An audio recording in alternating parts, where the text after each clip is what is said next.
Alors, capsule vidéo sur les polynômes, vocabulaire, degré et traduire une expression à l'aide d'un polynôme.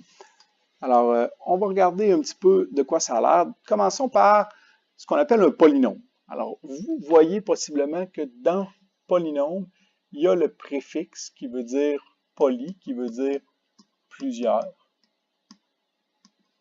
comme dans polygone, comme dans polyvalent. Donc, polygone qui a plusieurs côtés, polyvalent qui est capable de faire plusieurs choses. Donc, un polynôme, c'est une expression algébrique qui va être habituellement composée de plusieurs termes, mais qui pourrait parfois, on va accepter, être composée d'un seul terme. Mais habituellement, plusieurs termes. C'est une expression algébrique. Donc, tous les exposants, ici, on devrait spécifier les exposants des variables, sont des nombres entiers positifs. Si on regarde l'exemple qui est donné ici, moins 6x2 plus 2a moins 7b plus 3. Ça, c'est une expression qui est composée de 4 termes. Moins 6x2, 2a, moins 7b et 3. Et c'est un polynôme parce que si on regarde les variables et leurs exposants, donc ici on a un exposant 2, ici on a un exposant en fait on n'en voit pas vraiment, mais s'il y en avait un, ce serait un exposant 1. Même chose pour le b. Le 3 n'est pas une variable. Alors, tous les exposants des variables sont des nombres entiers positifs. Ça, c'est un polynôme. Par contre, l'exemple suivant, ici, n'en est pas un à cause de l'exposant moins 2, ici, qui est un nombre négatif et donc qui ne respecte pas cette condition-là. Parmi les polynômes, donc j'ai dit tantôt un polynôme, ça va habituellement avoir plusieurs termes, ça pourrait avoir autant de termes que l'on veut, mais il y a certains polynômes qui ont des noms particuliers, des noms spécifiques. Alors, les polynômes ayant des noms spécifiques, c'est ceux qui ont un terme, deux termes et trois termes. Et encore là, on va utiliser des préfixes que vous connaissez. Un seul terme, mono, donc monôme. Deux termes, bi, comme dans binôme. Et trois, trinôme. Donc, c'est des préfixes que vous avez déjà entendus pour d'autres mots. Une bicyclette, quelqu'un qui est monoparental, un tricycle. Donc, ces préfixes-là, ils ont une signification que vous connaissez déjà. Alors, tout ce qui est monôme, vous voyez, il n'y a pas de séparation avec une addition ou une soustraction. Tandis que dans le binôme qui est là, on voit le petit moins qui vient dire j'ai deux termes, c'est un binôme. Et même chose pour mon trinôme ici, j'ai une soustraction, une addition qui sépare mes trois termes. Pour n'importe quel autre polynôme, comme l'exemple qu'on avait ici, qui a plus de trois termes, il n'y a pas de nom spécifique, alors on va appeler ça simplement un polynôme. Puis on va spécifier à combien de termes. Ben lui, ici, il y a 4 termes. Maintenant, parlons de degré. Alors, comment on définit le degré d'un monôme? Et c'est la somme des exposants des variables. 4 exemples. Un premier exemple, en fait, les deux premiers exemples, c'est des classiques que ça va revenir souvent, il faut connaître ça. Tout ce qui est constant, donc on n'a pas de variable. Alors, je cherche les exposants des variables, il n'y a pas de variable.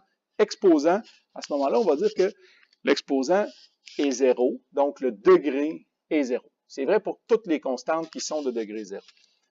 Toutes les expressions avec une seule variable, sans exposant apparent, c'est parce que, dans le fond, on ne l'écrit pas, mais 3x, c'est 3 fois x exposant 1. X n'est pas multiplié par lui-même, donc c'est x exposant 1.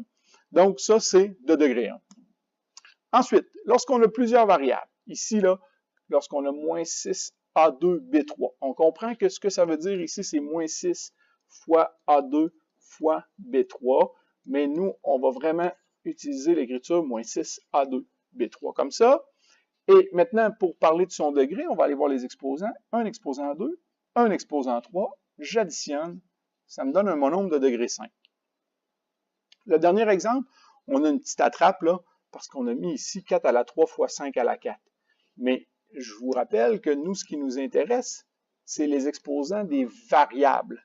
Donc ça ici, ce n'est pas des variables. On ne s'en occupe pas dans le calcul du degré. On a un exposant 2, on a un exposant 1, degré 2 plus 1, degré 3. Alors voilà pour le degré d'un monôme. Si tu n'es pas certain d'avoir compris, retourne pour voir les exemples parce que je vais maintenant passer au degré d'un polynôme. Et pour comprendre le degré d'un polynôme, il faut évidemment là, très bien maîtriser ce qu'on appelle le degré du monôme.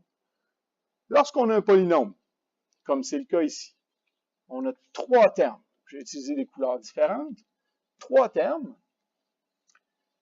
qui sont chacun un monôme. On va commencer par déterminer le degré de chacun de ces monômes-là. Alors, le premier, ça va être 2 plus 1 plus 3, degré 6. Le deuxième, degré 1. Le troisième, degré 1.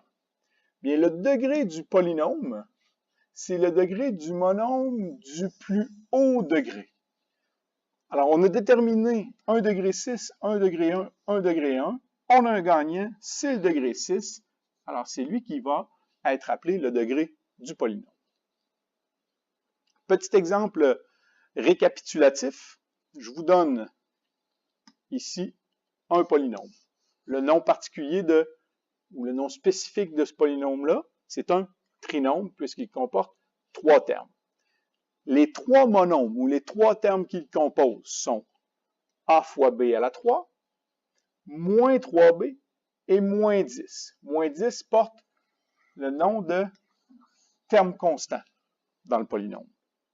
Le degré de chacun de ces monômes, le degré du premier, 1 plus 3, 4, du deuxième, 1 et du troisième, 0. Donc, le degré du polynôme va être de 4 puisque c'est le plus haut de ces degrés-là.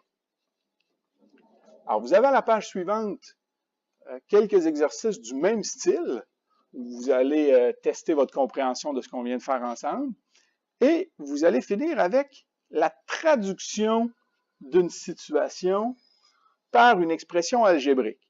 Alors, on s'en va vers des problèmes où on va dire que M. Côté a plus du double de l'âge de M. Charland, ou le nombre de barbecues de M. Charland correspond à 1 de plus que le triple de ceux de M. Côté. Vous allez avoir donc à traduire des expressions de ce style-là à l'aide de variables. Alors là, on le fait dans un premier temps et j'ai déjà complété le tableau. Alors, vous allez pouvoir vous corriger. On le fait simplement avec des lettres qu'on vous définit. Alors, la somme de A et de 5. Donc, la somme de A et de 5, c'est A plus 5. Alors, vous voyez, toutes les réponses sont là. Vous pouvez essayer de le faire puis peut-être venir vous corriger après. Juste petit commentaire ici, là, juste un rappel sur l'écriture. Quand on parle du produit de C et D, ben oui, je pourrais utiliser le X ou je pourrais utiliser le point, mais vraiment, ce qu'on va privilégier comme écriture, c'est simplement de venir coller nos 2 lettres, nos 2 variables l'une sur l'autre comme ça pour faire CD. Comme ici, lorsqu'on parle de quadruple de D, ben on va juste écrire 4D plutôt que 4 fois D ou 4 points D. C'est vraiment cette écriture-là qu'on va privilégier. Alors, prenez le temps de vous assurer que vous avez bien complété ces notes de cours-là.